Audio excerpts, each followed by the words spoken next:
guys sa paggawa ng cup, ang kailangan nyo lang syempre yung cup. Yan. Yun yung cup na gagamitin ko. Maraming nabibili niyan sa Shopee. Hanapin nyo lang sublimation cup. Ito yung ating heat press. Yan. Na-imove natin yun ng ganyan. Susunod, syempre yung design. Gamitin kong design dito, ito. Pinrim to sa DTF film. Ang itsura niyan kanina ganito. Syempre, kinupit-kupit ko lang, naging ganito siya. Parang simple lang, ilalagay lang natin dito. Then, i-heat press natin dito. Tuturo ko na lang sa inyo kung paano yung procedure. First time ko nga palang magpiprint ng cup gamit yung DTF. So, dahil first time natin magpiprint sa DTF, magtatry muna ako magprint sa logo ko, sarili kong logo, dito sa sarili kong cup. Tape ko siya ng thermal tape. I-tape nyo lang siya magkabilang gilid or pwede rin yung taas. Yan, para sa akin okay na yan. Ang temperature pala nito ay 150 Celsius at 8 seconds. Check muna natin kung higpit. Dapat may higpit. Yung higpit niya, kailangan yung saktong-sakto lang. Hindi yung sobrang higpit, hindi rin sobrang luwag. Ganito lang ginagawa ko.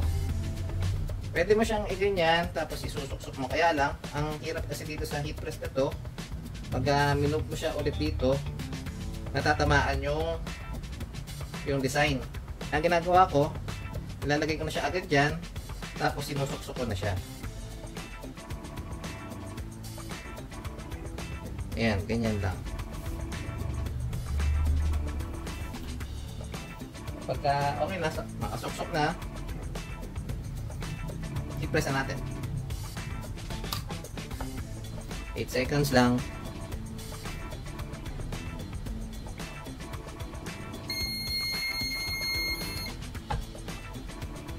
Lalayan nyo lang. Dapat hindi siya matamaan lang. I-press ulit. Ayan. So ito na guys. Medyo pwede naman na siyang i-peel na mainit kasi meron namang DTF film print na pwedeng i-hot peel. Nakikita nyo yun, may mga konting basa-basa. Yan yung dahilan kung bakit kailangan natin i-double press yung print ng DTF. Kasi visible yung mga basa. Ayan, no? Kita sa camera. Mas lalo na sa personal. So ito, double press naman natin siya. Same din, 150, 8 seconds. Oops, para safe, lagyan natin ng teflon.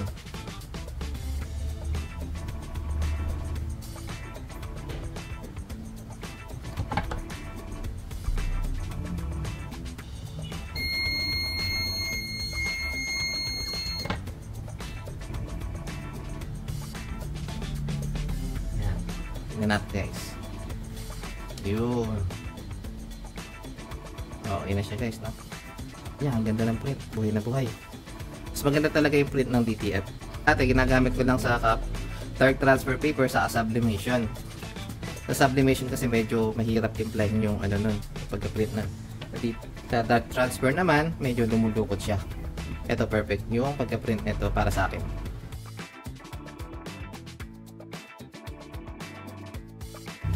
So ayan guys, na-press ko na lahat, then magre-repress naman tayo. Ayan guys, oh, kita ko lang sa inyo. Ayan yung thermal tape. Kahit na heat press siya, hindi siya nasunog. Ayan, oh. Ayan yung use ng thermal tape. Ginagamit din yan sa mag or sa t-shirt. Pagka meron kang gustong i-fix na design sa t-shirt, ginagamit din yan. O i-repress ko na ito mga ito. Ano lang din ulit, 8 seconds at 150 Celsius pa din. Init.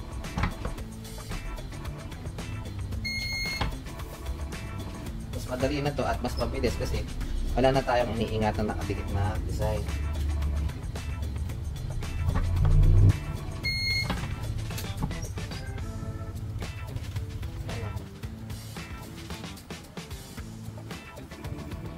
Nakita nyo yan, may usok-usok pa.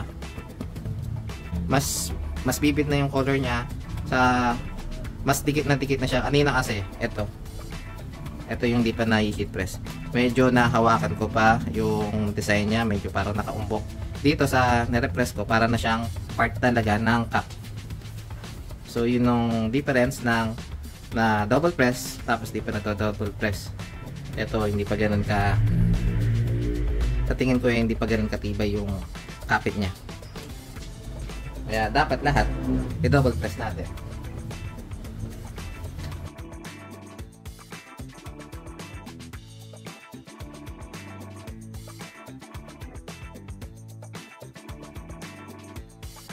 Ang ginamit ko dito ngayon ay dark transfer paper. Pinrint ko sa pigment.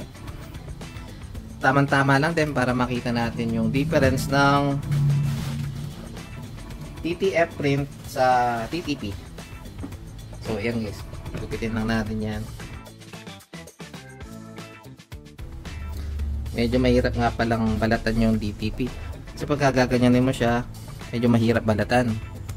Ang gagawin natin is kukurot ka ng konti. Ayan. Dun sa part na walang print pupunit ka ng maliit. Ayan.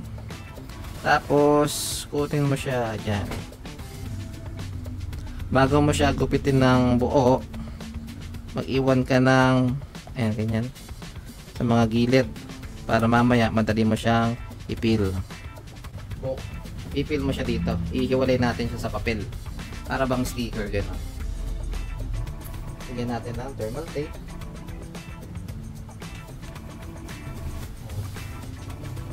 So ayan guys, mag-heat press na tayo. 160 by 12 seconds.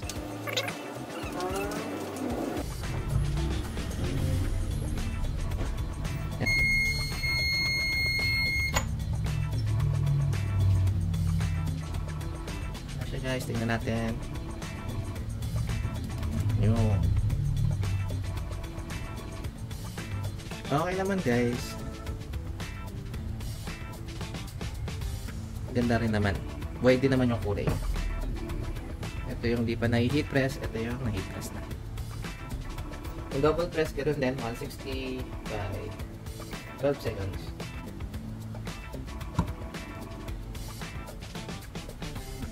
Yan. Double press na. So ito guys yung magiging difference niya. Ito yung TTF, ito yung DTP, direct to film and dark transfer paper. So yan guys, tingnan nyo yung pinagkaiba nila. Kung makikita nyo dyan sa video, mas buhay yung kulay ng DTF compare dito sa DTP. Yun lang naman nakita ko, pero sa picture parang para sa akin itong DTP mas picture ng bata. Ayan.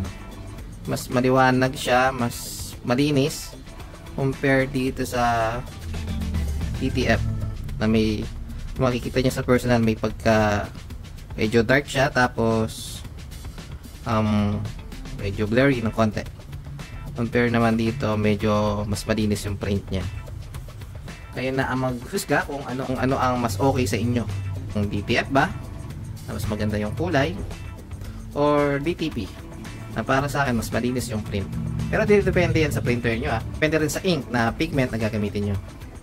So yun guys. Ito na lahat ng ating na-print. So yun guys, yan na nagtatapos ang ating video. Maraming salamat sa panonood. LSP Printing. Peace.